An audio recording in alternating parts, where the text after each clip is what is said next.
Je vous souhaite la bienvenue à cette autre chronique Promutuelle Assurance, et même, je pourrais dire, assurance prévention, parce que Marc-Olivier Martin, notre conseiller en prévention, vient nous raconter, vient nous parler, vient nous, des fois, nous donner des exemples d'un manque de prévention qui cause des dégâts, des incendies, ça peut être d'autres dégâts également. Il y a 15 jours, on parlait de déneigement de toiture, c'est quand même très important. Aujourd'hui, on parle de chauffage. Ben c'est ça. Quand on parle de chauffage, d'habitude, on est habitué de parler de poêle à bois. Mais... Moi, je pensais que c'est ça que tu allais nous parler aujourd'hui, mais non. On parle de plaintes électriques c'est ça. et convecteurs. OK. Oui. Pourquoi les plaintes électriques? Les plaintes électriques, c'est sûr qu'il y a des petits conseils, peut-être, il y a des petits conseils peut-être à apporter là-dessus. On n'en parle pas souvent, puis bon, quand même important d'en parler. Pas mal tout le monde chauffe principalement électrique là, dans la région. Oui, la majorité des cas. Mais pourquoi prévention et plainte électrique? Il peut y avoir des dangers d'incendie si c'est... Bon, il y en a qui, on se le cachera pas, là, ils vont coller le divan sur la plainte électrique, mais une plainte électrique, c'est comme un poêle à bois, là, ça a un dégagement à respecter. C'est sûr que c'est moins grand, là, on parle de à peu près 7 pouces, là, 6 à 7 pouces. Là. Il y en a que c'est les rideaux qui vont être collés dessus. Voyons donc. Oui, souvent. Là. Pourtant, c'est juste du chauffage. Oui, mais des fois, c'est le chauffage, il continue, lui. Là, fait que le divan, lui, il se fait chauffer. C'est sûr que ça n'arrive pas, là. Si on colle un divan aujourd'hui, c'est une plainte électrique, là, il n'allumera pas, là. Mais tu sais, des fois, le divan, ça fait longtemps qu'il est là. Ou le meuble de TV, il est collé sur la plainte électrique, ça fait longtemps qu'il est là. Là, c'est dangereux. Fait que... Parce qu'il devient sec? Oui, ben c'est ça. Dans le fond, il y a un moment donné, il atteint son point d'inflammation. Mais je serais curieux aujourd'hui de voir, même probablement que les gens restent aussi surpris que moi, parce que qui n'a pas un rideau? Ou le rideau, c'est pas mal ce qu'on retrouve le plus souvent. Hein. Il existe des petits supports, c'est comme on dirait comme un support pour accrocher le linge, mais qui se fixe après notre plainte électrique.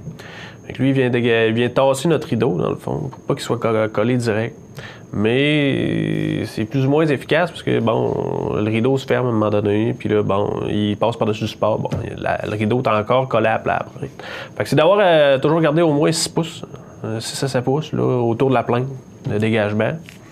Puis, si on prend un convecteur, ben lui, c'est 48 pouces en avant du convecteur. Le convecteur, c'est celui qui a un petit fan puis qui pousse de l'air, dans le fond. 4 pieds? Non, 4 pieds, 48 pouces, OK. Ouais. S'assurer qu'ils sont bien fixés aussi, au mur. Pourquoi? Parce que le convecteur chauffe plus qu'une plainte électrique? Lui, il pousse la chaleur. Je pose des drôles de questions, hein, mais il me fait poser des questions aussi. Puis c'est s'assurer que les convecteurs, les appareils comme la plainte, sont bien fixés au mur aussi. On a eu des sinistres dernièrement le convecteur, lui, il était pas le fixé au mur, il est tombé à terre. Puis là, il y a eu un début d'incendie. Fait que c'est banal, mais c'est s'assurer qu'ils sont bien fixés. Après ça, il y a les thermostats aussi, électroniques, là. Quasiment tout le monde est rendu avec ça. Mais il y a eu beaucoup de rappels dans les dernières années sur les thermostats.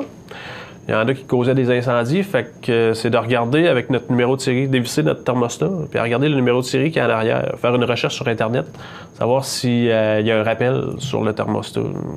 Ça arrive souvent. Il y a beaucoup de modèles qui sont concernés par des rappels.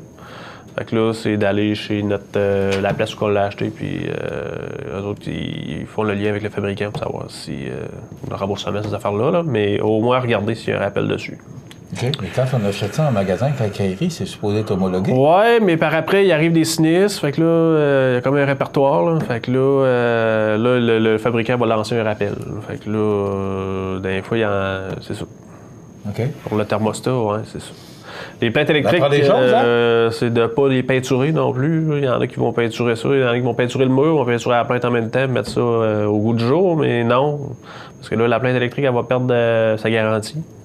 Puis la peinture, ça ne veut pas dire qu'elle réagit bien à la chaleur. Fait que ça peut être dangereux, ça aussi. On continue? On continue. Là, c'est quoi ça? Au niveau des plaintes, on a fait le tour? Oui. Là, aéroderme ou terme, chaufferette branchée à une prise. Aérotherme, c'est quoi ça? C'est les chaufferettes de chantier puis les chauffages d'appoint. On en voit beaucoup dans les garages. Bref, la chaufferette de chantier. Des affaires carrées, là. Carré orange, là, avec une grosse fiche. Ouais. Ça marche sur le 220, ça, sur le... Ouais, c'est ça. Mais c'est pas bon. C'est quoi le danger? Le danger, c'est que c'est pas des appareils qui sont faits pour marcher sur une base. Sur une base régulière. Base régulière, dans le fond, puis sans surveillance.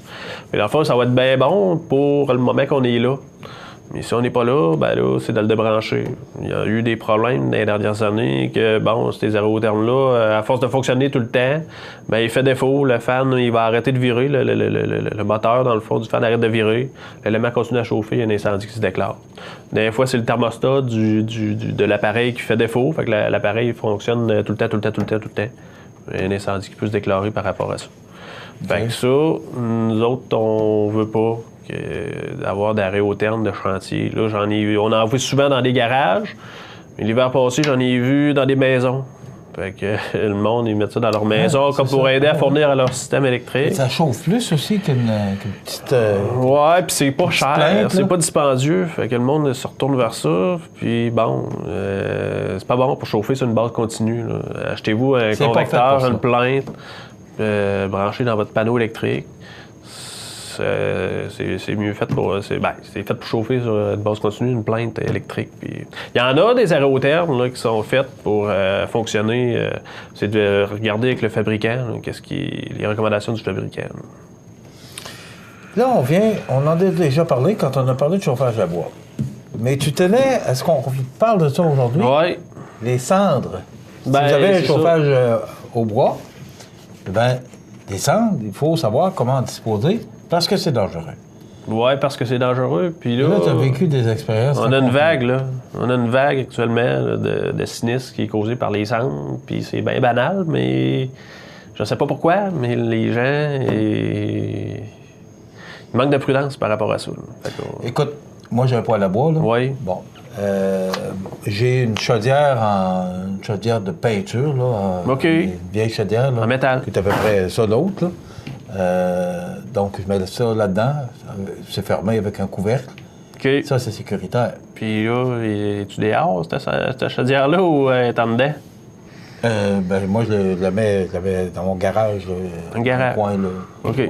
Bon, dans le fond, là, la chaudière de métal, c'est parfait. OK. Toutefois, il existe aussi des chaudières de métal avec qui a comme un double fond, dans le fond. Fait que le fond de notre chaudière, si on le met sur de quoi de combustible, il ne transmettra pas la chaleur. Un plancher de ciment, là. Un plancher de ciment, mais il existe... Écoute, j'ai tellement peur du feu que ne prends pas de risque, là. Mais c'est ça, c'est qu'il existe des chaudières avec un double fond, fait qu'elle, dans le fond, elle ne transmet pas la chaleur. Si on la met, mettons, sur le patio dehors, elle ne transmet pas la chaleur, fait que le feu peut... C'est moins de chances que le feu prenne.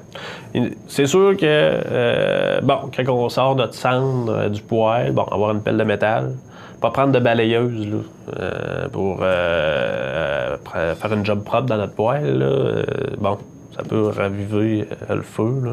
Fait que pas prendre de balayeuse. Après ça, c'est de déposer les cendres dehors. Dans le garage, c'est pas nécessairement bon. Là. Elle peut être sur le bord du mur, puis il peut y avoir un début d'incendie. On le sait que oui, il n'y a plus de feu quand on met nos cendres dans notre chaudière, mais des fois, juste en les brassant, il y a de l'oxygène. Fait que là, les cendres peuvent... les tisons peuvent reprendre. Fait que là, c'est ça qui est dangereux. Là.